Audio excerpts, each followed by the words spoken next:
What's up, Next Gen Steelers, and welcome to my channel, where we talk all things football and all things Steelers. From a young fan, for young fans.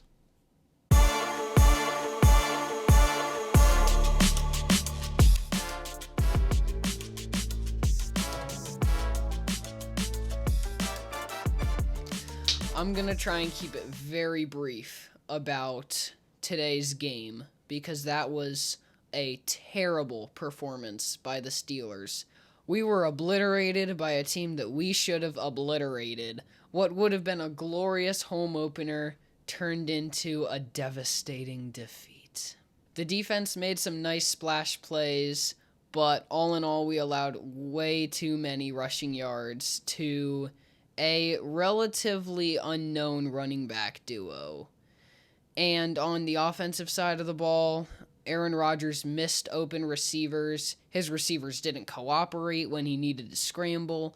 And the offensive line, again, was unable to protect him in the pocket and give him time to throw those deep balls. DK Metcalf did not play very well.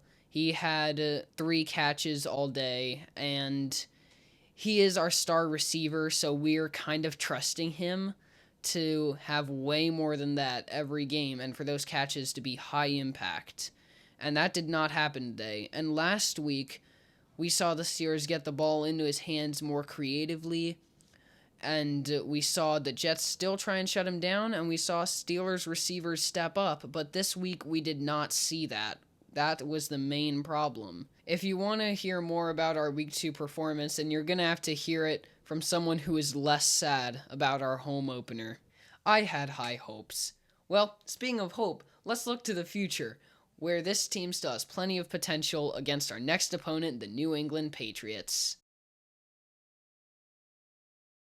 One reason that a lot of people think that we won't win this game is because it's away, and we are historically not very good at the Patriots Stadium. As always, here are 3 players you guys should watch out for on the Patriots.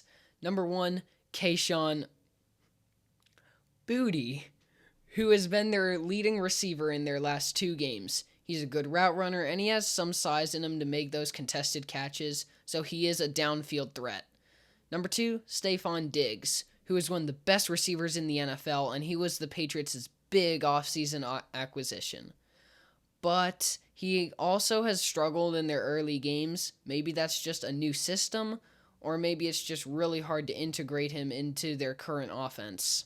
Number 3, Travion Henderson, who despite only carrying the ball 5 times in Week 1, still gained 27 yards, showing that he can rip off long runs. Now here are some things I would like to see from the Steelers. Number 1, a consistent running game. Today the Steelers ran the ball better than they did in Week 1, and by the Steelers, I mostly mean Jaylen Warren. Now we need to see that against the Patriots. Warren was able to rip off several big runs, and he took that one pass for 65 yards. It took the 6th tackler to bring him down. Number 2, deep balls.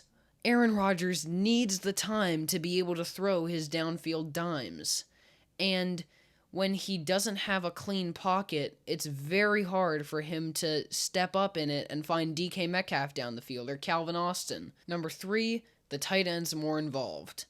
Pat Freiermuth and Jonnu Smith still got a decent amount of targets, and Darnell Washington had that nice play for the 2-point conversion, but the tight ends still need to be more a part of the downfield passing game. Jonnu Smith's longest catch this season in these last 2 games has been 10 yards. And his longest catch in Miami last year was 57 yards. He can make plays downfield if he gets targeted there, and Arthur Smith knows that because he's worked with him before. Number 4, the pass rush, which did go better in this game, generating some nice splash plays like that Jack Sawyer sack at the end of the game, where it did no good, to the couple of tackle for losses, but we just need to see more of that, especially from your guys like TJ Watt and Cam Hayward, who were not able to make their usual splash plays. And finally, the secondary, which once again got picked apart, this time by Jackson Smith and Jigba. Everyone the Steelers had tried to cover him and failed. He ended the day catching 8 passes for 103 yards. And that just can't happen. And we're talking about Jackson Smith-Njigba, who is still developing. But imagine the Steelers covering Justin Jefferson like they did Jackson Smith-Njigba, and you can easily imagine the bloodbath that would be. Well, I wanted to end on a happier note, but I can't. So let's skip right to the prediction. For this week, I'm predicting a 24-20 win for the Steelers. I sure hope it will be more than this, but I cannot predict anything more than that after what we saw today. Let me know in the comments what your predictions are, and as always, please remember to like, subscribe, and share. Here we go, Steelers, and I will see you next week.